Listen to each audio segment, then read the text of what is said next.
The poem that we're going to be dealing with, it has a French title. It means the beautiful lady without mercy. La Belle Dame sans Merci.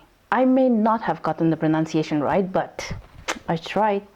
The first 3 stanzas were spoken by the poet or some traveler, and the rest is the knight's reply. This poem is a ballad. A ballad is a story told in simple style and short stanzas. Going through the poem, we find that the knight meets a fairy lady, an enchanting woman who makes him believe that she was in love with him. Then later he falls asleep, and on waking up after seeing a terrible dream, he found himself all alone and ended up loitering around, starving and not finding his way back home, even though winter was approaching. The poem begins with the speaker asking a pale knight at arms why he was sick and sad, roaming around though it was cold winter. There is a vast use of natural metaphor in this poem.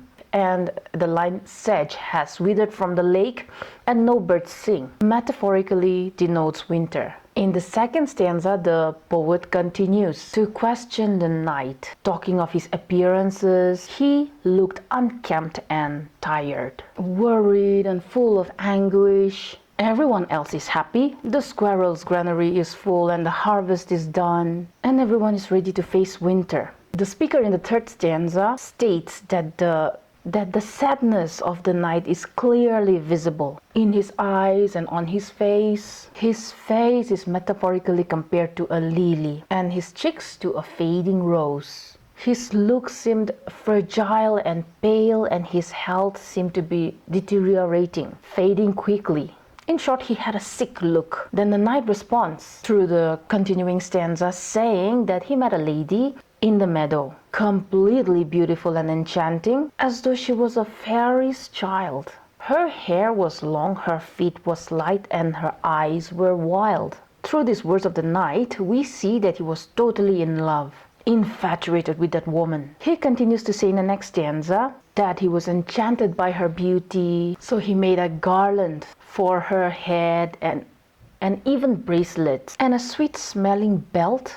That was how he expressed his love for the fairy lady.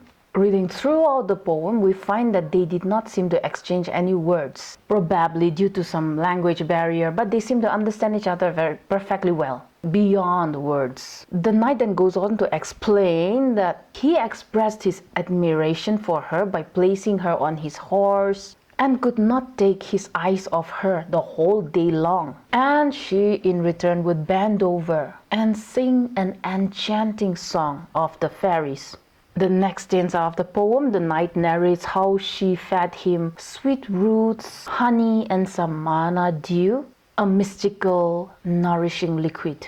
And though he did not know what he was eating or drinking, he trusted her, and she spoke to the knight in a language he could not understand, but he felt she might have said that she loved him too, that she truly loved him. Then she led him to a cave, a mystical cave, and there she started to weep. She wept miserably for whatever reason the knight could not understand, but he consoled her with 4 kisses, and then she sang him to sleep. She lulled him to sleep. In his sleep, he saw a terrible dream. He saw kings and princes and warriors, but they were all pale and cold as if they were dead. He cried to him, "La Belle Dame sans Merci has enslaved you or captivated you." And he saw their hungry mouths wide open in terror. Then he woke up and found himself all alone.